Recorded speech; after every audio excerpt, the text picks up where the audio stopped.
சாயிராம். ஓம் சாயிராம். நம்ம சாயன்பர்கள் எல்லாரும் எப்படி இருக்கீங்க?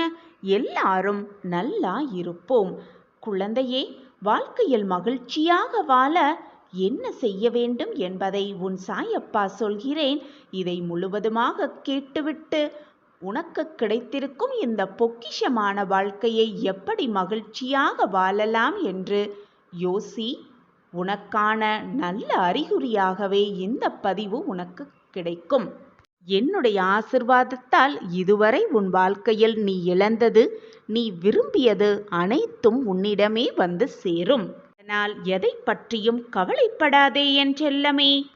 எது நீ இழந்தாலும், எது உன்னை விட்டு சென்றாலும், எது உன் மனதை காயப்படுத்தினாலும் உன் சாயப்பாவை மட்டும் நீ விலகவே இல்லை குழந்தையே. நானும் உன்னை விலகவே மாட்டேன். உன் சாயப்பா உன் மீது காட்டும் பரிவையும் பாசத்தையும் அன்பையும் நீ இதுவரை இழக்கவே இல்லை. ஆனால் உன்னை சுற்றி நடக்கும் பிரச்சனைகளிலும் சூழ்நிலைகளும் நீ உன் சாயப்பா மீது வைத்திருக்கும் நம்பிக்கையை சில சமயம் சில நேரங்களில் இழந்துவிட்டு குழம்பிக் கொண்டிருக்கிறாய். அதனால்தான் நான் அனைத்தையும் இழந்துவிட்டேன், எனக்காக யாருமே இல்லை, கவலைக்கு கூட தோள் சாய யாருமே இல்லை, என் வாழ்க்கையில் என்னை மீட்டெடுக்க எவருமே இல்லை என்று புலம்பிக் கொண்டிருக்கிறாய். உன்னையும் வேதனைப்படுத்தி கொண்டு எப்பொழுதுமே உன் அருகில் இருக்கும் உன் சாயப்பாவையும் போட்டு குழப்பிக் கொண்டிருக்கிறாய் என் கண்மணியே. ஒன்றை நன்றாக புரிந்து கொள் என் கண்மணியே. நீ என்ன எடுத்து வந்தாய், இப்பொழுது நீ இழந்து கொண்டிருக்கிறாய் என்று நினைத்து கொண்டிருக்கிறாய். எதையுமே நீ எடுத்து வரவும் இல்லை. இப்பொழுது நீ இழந்தது எதுவும் பெரிதாக இழந்து விடவும் இல்லை. உன்னுடைய கர்ம வினையின் காரணமாகவே இதுவெல்லாம் உன் வாழ்வில் நடக்கிறது என்பது உனக்கு புரிகிறதா, அல்லது புரிந்தும் புரியாதது போல் இருக்கிறாயா? உன் வாழ்வில் நீ இதுவரை இழந்ததை எல்லாம் மீட்டுத்தர உன் அப்பா நான் இருக்கும் பொழுது எனக்காக யாருமே இல்லை என்று நீ வேதனைப்படுவதும் கோபப்படுவதும் எனக்கு வருத்தமாக இருக்கிறது பிள்ளையே. உன்னுடைய காத்திருப்புக்கான சரியான பலனை நான் நிச்சயமாக உனக்கு கொடுப்பேன். இதில் எந்த ஒரு மாற்றமுமே இல்லை. வாழ்க்கையில் மகிழ்ச்சியாக வாழ சில வழிமுறைகளை கூறுகிறேன், கேட்டு அதன்படி நட. எப்பொழுதும் உன் வாழ்வில் நிம்மதி இருக்கும். நிம்மதி இருந்தால் மகிழ்ச்சி தானாகவே வந்துவிடும். ஒரு குரு தன் சீடர்களுக்கு அறிவுரை வழங்க வந்து கொண்டிருந்தார். அப்பொழுது அவர் கையில் ஏதோ ஒன்றை எடுத்து வருவதாக சீடர்கள் அனைவரும் பார்த்து கொண்டிருந்தனர். பார்த்து கொண்டிருந்த சீடர்கள் அனைவருக்கும் வியப்பு. தன்னுடைய குரு கையில் என்ன கொண்டு வந்திருக்கிறார் என்பதை அறிந்து கொள்ள ஆவராக அனைவரும் குருவையே பார்த்து கொண்டிருந்தனர். அப்பொழுது குரு கையில் ஒரு சிறிய கயிறு இருந்ததை அனைவரும் பார்த்தனர். வந்த குருவும் தன்னிடத்தில் அமர்ந்து கொண்டார். சீடர்கள் அனைவரிடம் எதுவுமே பேசாமல் அவர் அமைதியாக இருந்தார். சிறிது நேரத்தில் தான் கொண்டு வந்திருந்த கயிற்றில் முடிச்சை போட்டுக்கொண்டே இருந்தார் அந்த குரு.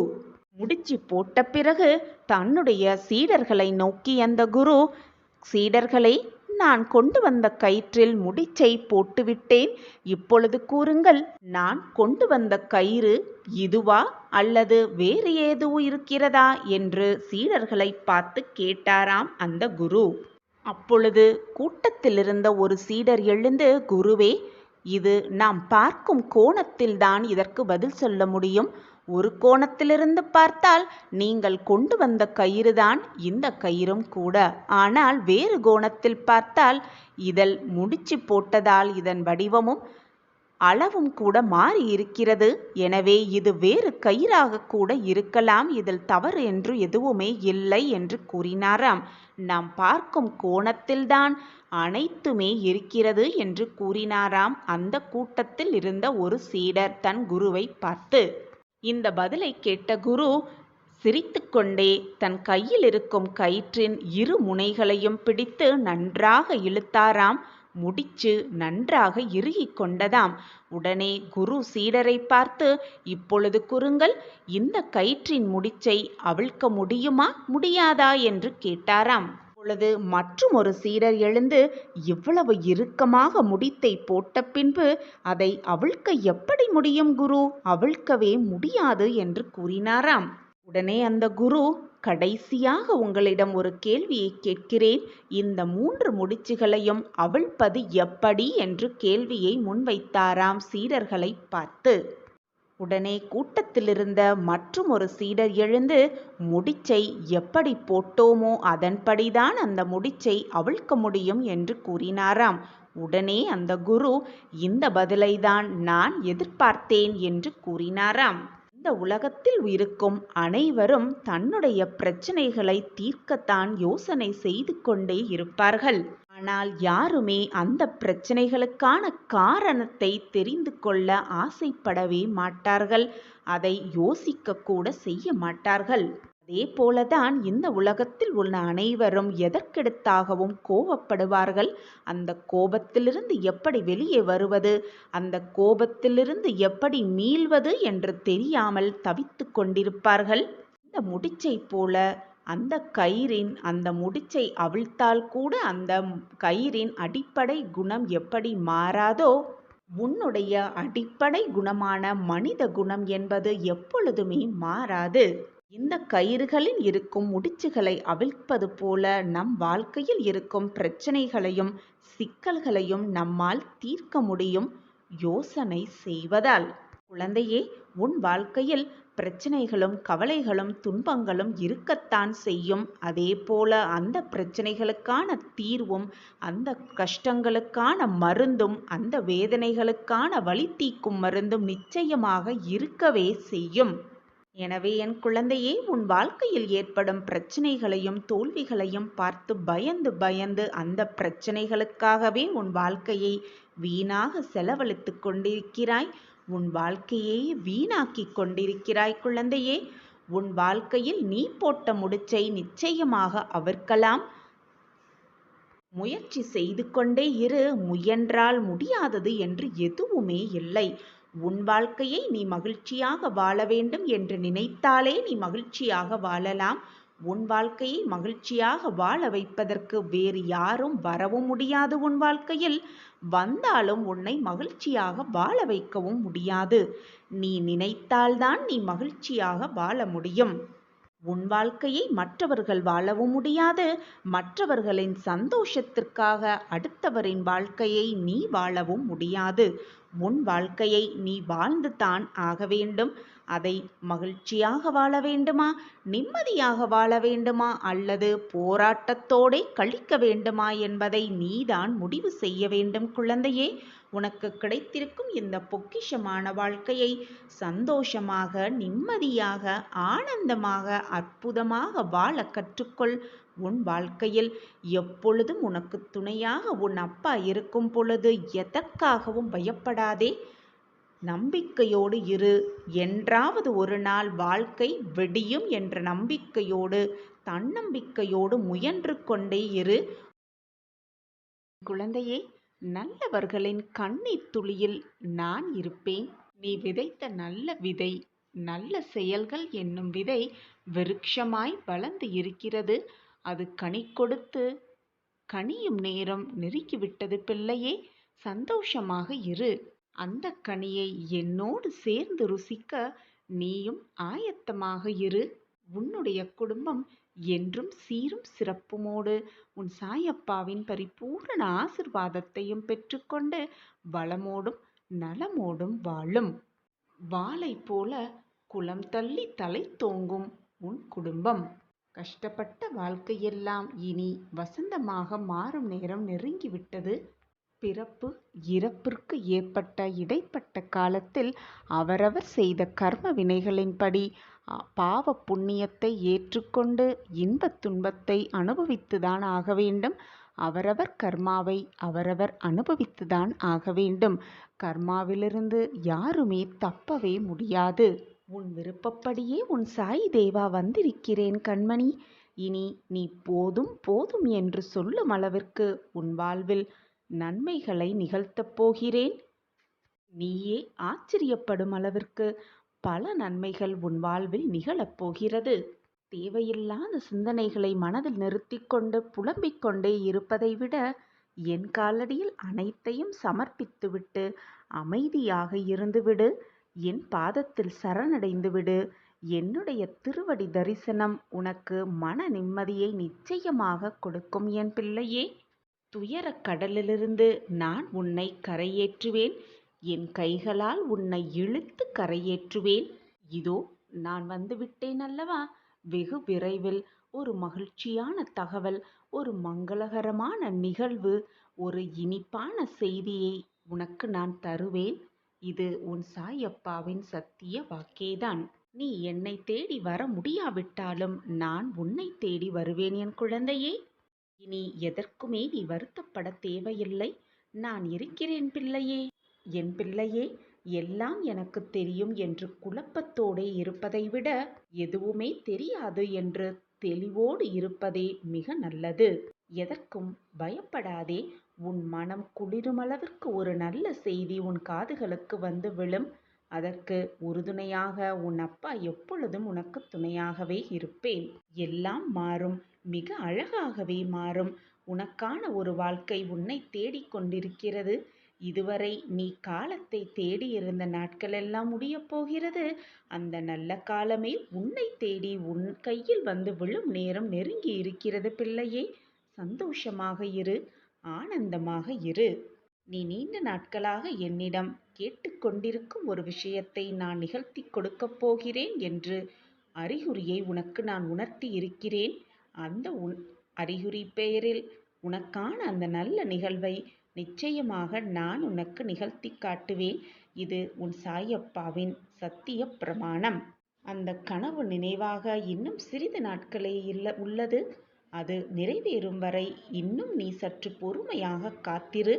உன் அப்பா எப்பொழுதும் நான் உன்னுடன் தான் இருப்பேன். உனக்கு பிடிக்காத விஷயம் என்று நடந்தால் அந்த நிமிடம் என்னுடைய நாம ஸ்மரணத்தை உச்சரித்து கொண்டிரு. உன் மனது சிறிது லேசாகும். என்னை உன் நினைவில் கொண்டு வா. மற்றதை நான் பார்த்து கொள்கிறேன். உன்னை என்றும் நான் என் கருவறையில் சுமந்து உன்னை காப்பேன்.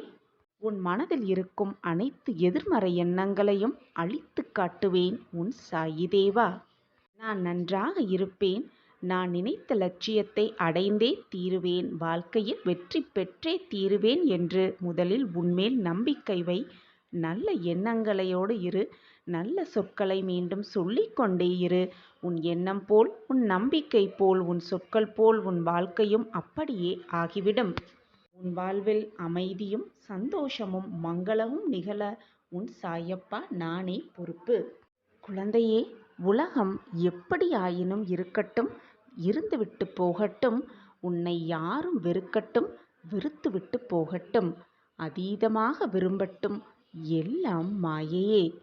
உனக்காக கவலைப்பட, வருத்தப்பட, வேதனைப்பட, நல்லது நினைக்க உன் சாயப்பா இருக்கிறேன் என் பிள்ளையே.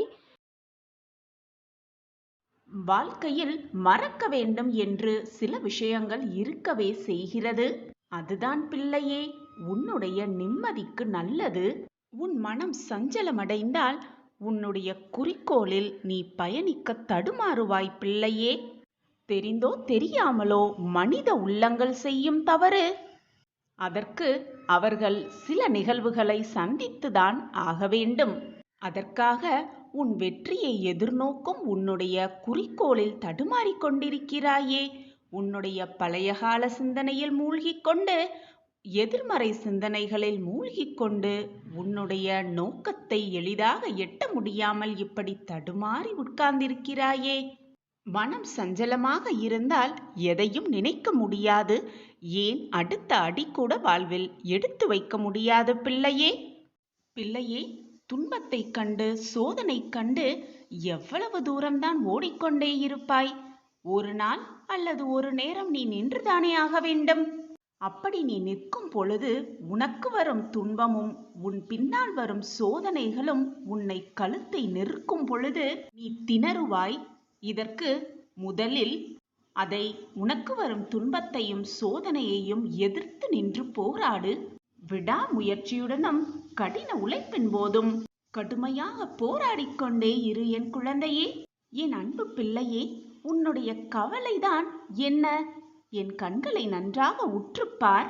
மனம் விட்டு உன் மனதில் உள்ளது அனைத்தையும் என்னிடம் கூறு, என்னிடம் பேசு. அப்பொழுது நானும் உன்னிடம் பேசுவதை நீ உணர்ந்து கொள்வாய் பிள்ளையே. நீ பேசாவிட்டாலும் கூறாவிட்டாலும் உன்னுடைய கவலையை நான் அறிவேன் குழந்தையே. பிறகு ஏனப்பா என்னை உங்களிடம் வந்து பேச சொல்கிறீர்கள் என்று கேட்கிறாயதானே? காரணமே இல்லாமல் என் நாவிலிருந்து வார்த்தைகள் உதிராது என் குழந்தையே. உன் தந்தையிடம் நீ மனம் விட்டு பேசிய தருணமும் உன் தந்தை உன்னிடம் பேசிய அந்த மகிழ்வான தருணத்தையும் உனக்கு நான் தரும் பொழுது உன் மனம் மகிழும். அந்த மனம் அடையும் மகிழ்ச்சிக்கு எல்லையே இருக்காது. அந்த மகிழ்ச்சியை உனக்கு தருவதற்காகவே நான் இப்படி சொன்னேன் என் பிள்ளையே. அதன் பிறகு நடப்பது என்னுடைய விருப்பப்படியே நடந்தாலும் என் மீது உனக்கு முழு நம்பிக்கை வந்துவிடும். உன்னுடைய எல்லா ஆசைகளையும் நான் நிறைவேற்றாவிட்டாலும் எல்லாம் அப்பாவிற்கு தெரியும். அவர் எதை செய்தாலும் என் நன்மைக்காகவே செய்வார் என்ற உன்னுடைய நம்பிக்கை உனக்கு மேலோங்க செய்யும். மெல்ல மெல்ல உன்னை அறியாமலேயே எனக்குள் நீ குடியேறி விடுவாய். வாழ்க்கை உன்னை எப்படி சுழற்றினாலும், என்ன சோதனை வந்தாலும், வாழ்க்கையில் எது நடந்தாலும் துணிவாக அதை எதிர்கொள்ள உனக்கு பக்குவம் வந்துவிடும். உன் மனதில் கடும் புயலே அடைத்தாலும் அதில் ஒரு சாந்தி நிலவிக்கொண்டே இருக்கும். அந்த நிலையில் உன்னில் முழுவதுமாக உன் அப்பா குடியேறியே விடுவேன். எந்த இடத்திலும் எல்லா இடத்திலும் நான் உன்னுள் இருந்து கொண்டிருப்பதை நீ உணர்ந்து கொண்டு ஏதாவது கஷ்டமான தருணங்களிலெல்லாம் என்னிடம் மனம் விட்டு பேசிக்கொண்டே இரு. உன்னுடைய அனைத்து பிரச்சனைகளையும் என்னிடம் சொல்லிக்கொண்டே இரு. உன் மனது லேசாகும். இதைவிட வேறு என்ன நான் உனக்கு கொடுக்க முடியும்? பணம், பொருள், செல்வம் எல்லாம் அழியக்கூடியது குழந்தையே. இந்த ஆன்மீக சந்தோஷம் மட்டுமே எப்பொழுதும் நிலைத்திருக்க செய்யும். அது மட்டுமே நிலையான சொர்க்கத்தை தரப்போகிறது. எதற்கும் கலங்காதே, உனக்காக நான் இருக்கிறேன் குழந்தையே. நீ வெகு நாட்களாக கவலைப்பட்டு கொண்டிருக்கும் ஒரு விஷயத்திற்கு ஒரு நல்ல முடிவு கிடைக்கப் போகிறது. அந்த முடிவை உன் சாயப்பா தீர்மானித்து விட்டேன். திட்டத்தை தீட்டியும் விட்டேன். என் திட்டப்படிதான் எல்லாம் உன் வாழ்வில் இனி நடக்கும். நம்பிக்கையோடு இரு என் வைரமே. உன்னுடைய சாயப்பாவின் வாக்கு என்றைக்கும் பொய்யாகாது. இது உனக்கே தெரியும், மிக நன்றாகவே தெரியும். இருள் நிறைந்த உன் வாழ்வில் நான் ஒளியேற்றப் போகிறேன். பிள்ளையே, ஒன்று தெரியுமா?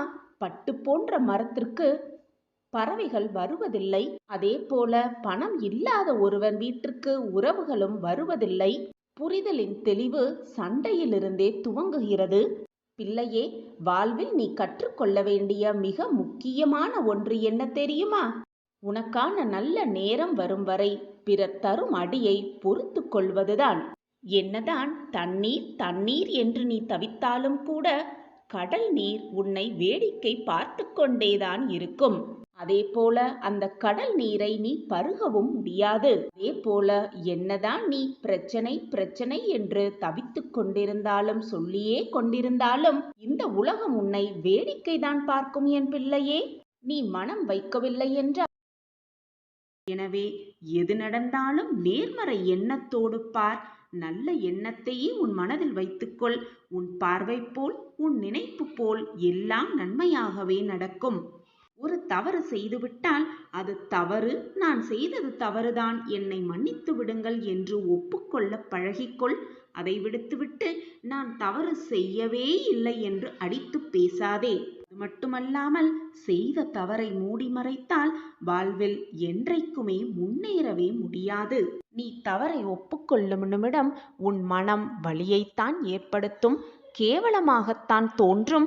ஆனால் ஒப்புக்கொண்டால் உன் வாழ்க்கை மாறுவதை நீயே மகிழ்ச்சியாக காண்பாய். அந்த வலியை நீ அனுபவித்தால் பிறகு அந்த வலி உன் மனதிலிருந்து நிச்சயமாக கரைந்துவிடும். அதை விடுத்துவிட்டு அந்த தவறை மூடி மறைத்தால் அதுவே மனதிற்குள் நீ காலம் காலமாக வலியை ஏற்படுத்தி கொண்டே இருக்கும். உனக்கான பாதையை நான் காண்பிக்கிறேன். உனக்கூடையே நான் நடந்தும் வருகிறேன். திடீரென்று மனதில் ஒரு விதமான சஞ்சலம், நீ செல்லும் பாதையில் குழப்பம். அப்பொழுதும் உன்னிடத்தில்தான் நான் இருந்து கொண்டிருக்கிறேன். அந்த தருணம் உன் கண்களை மறைத்துவிடும். நான் உன் அருகிலேயே இருக்கிறேன் என்பதை மறைந்துவிடும். நல்லது உன் கண்ணை மறைத்தவுடன் இது நமக்கான பாதை அல்ல, நல்ல வழி அல்ல என்பதை உன் மனது தானாகவே நினைக்கத் தோன்றும். எதற்கு அப்பா இந்த விளையாட்டு? என் வாழ்க்கையில் ஏன் இவ்வளவு கஷ்டங்கள் என்னை சூழ்ந்து இருக்கிறது என்று நீயே என்னை கோபித்துக் கொள்வாய். ஆனால் அப்பொழுதும் நான் உன்னுடனேயே பயணித்துக் கொண்டிருக்கிறேன் என்பதை நீ மறந்து விடுகிறாய். எந்த துயரம் வந்தாலும் மன சஞ்சலப்படாதே, வெறுக்காதே, வாழ்க்கையை துவண்டு விடாதே. எப்பொழுதும் நம்மை காப்பாற்ற அப்பா இருக்கிறார். எந்த நேரத்திலும் நம்மை காப்பாற்றுவார், நமக்கு உறுதுணையாக இருப்பார், நல்ல வழியில் அழைத்து செல்வார் என்ற நம்பிக்கை மட்டும் உன் மனதில் இருந்தால் போதும். நீ வெற்றிக்கான வழியை கூடிய விரைவில் கண்டே பிடித்து விடுவாய். உன்னை அந்த வெற்றியின் இலக்கை அடைய வைக்க நானும் போராடி உன்னை அடைய வைப்பேன். நிச்சயமாக, சர்வ நிச்சயமாக உன் தலைவிதியை நிச்சயமாக நான் மாற்றுவேன். இது உன் சாயப்பா உனக்காக கொடுக்கும் உத்திரவாதம். என் வாக்கு என்றைக்காவது பொய்த்ததுண்டா? இது உனக்கே புரியும். பின் ஏன் உன் மனதை போட்டு இவ்வளவு குழப்பிக் கொண்டிருக்கிறாய்? நான் கூறுவது நடக்கும், நிச்சயமாக நடக்கும். குழந்தையே, நீ எதற்கும் வீணாக பயப்படாதே. உன் வாழ்க்கை முடிந்து போகும் சூழ்நிலை வந்தாலும் உன் வாழ்க்கையின் பிடி என் கையில்தான் உள்ளது. எதிர்மறை எண்ணங்களால் உன் மனது சூழ்ந்திருந்தாலும் உன்னை நேர்மறை எண்ணங்களால் சூழ வைக்கும் வேலையை நான் பார்த்து கொள்கிறேன். என் பார்வை எப்பொழுதும் உன் மீதுதான் உள்ளது. நல்ல செய்தி வந்துவிட்டது குழந்தையே. வாய்ப்பை சரியாக பயன்படுத்திக்கொள். இன்னும் சற்று நேரமே உன் வாழ்வில் நல்ல மாற்றங்கள் நிகழும் அந்த அற்புதமான தருணம் உன்னை நெருங்கி வந்துவிட்டது. உன் வாழ்க்கையை மீட்டு மீண்டும் உன்னிடவே தருவேன். உன் சாயி தேவா. என்னை முழுமையாக நம்பிவிட்டாயல்லவா? சாயியே சாஸ்வதம் என்று நம்பி இருக்கிறாயல்லவா? என்னை மீறி உன் வாழ்க்கையில் எந்த தீங்கும் உன்னை நெருங்கவும் முடியாது, அண்டவும் முடியாது. எனவே குழந்தையே, பயப்படாமல் இரு. மகிழ்ச்சி செய்தி வந்துவிட்டது. நேர்மறை எண்ணங்களை உன் மனதில் பதிய வைத்துக்கொள்.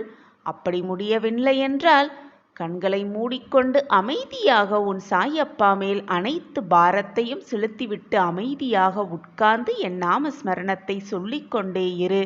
உன் மனது நிச்சயமாக மாறும். மாறுவதற்கான அறிகுறி கண்கூடாக உனக்கு தெரியும். தண்ணீரில் மரக்கட்டையை போட்டால் எப்படி அது தன்னிலையை மாறி தண்ணீரில் ஒதுங்கி இருக்கிறதோ அதுபோல நீயும் எதிர்மறை சிந்தனைகளால் மூழ்கப் பெற்று ஒதுங்கி போயிருக்கிறாய் உன் வாழ்க்கையிலிருந்து. அதனால் உன் மனம் காயப்பட்டு இருந்து கொண்டிருக்கிறது. வேதனையோடு தத்தளித்து கொண்டிருக்கிறது. மூழ்கவும் முடியாமல் வெளியே வரவும் முடியாமல் நிதானம் இல்லாமல் போராடி கொண்டிருக்கிறாய் உன் வாழ்க்கையோடு.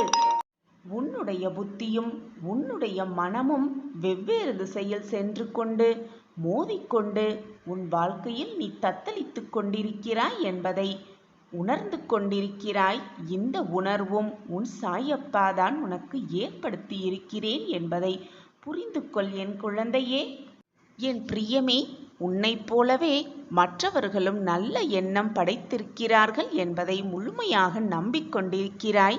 ஆனால் இந்த உலகம் அப்படி இல்லை என் குழந்தையே. உன்னைப் போல் மற்றவர்கள் இருக்கவே முடியாது. கண்மணியே, எதுவுமே இந்த உலகத்தில் நமக்காக காத்திருக்காது. காலத்திற்காக நாம் தான் காத்திருக்க வேண்டும். புகழ்ச்சியில் வளர்பவனுக்குத்தான் மற்றவர்களின் துணை தேவை.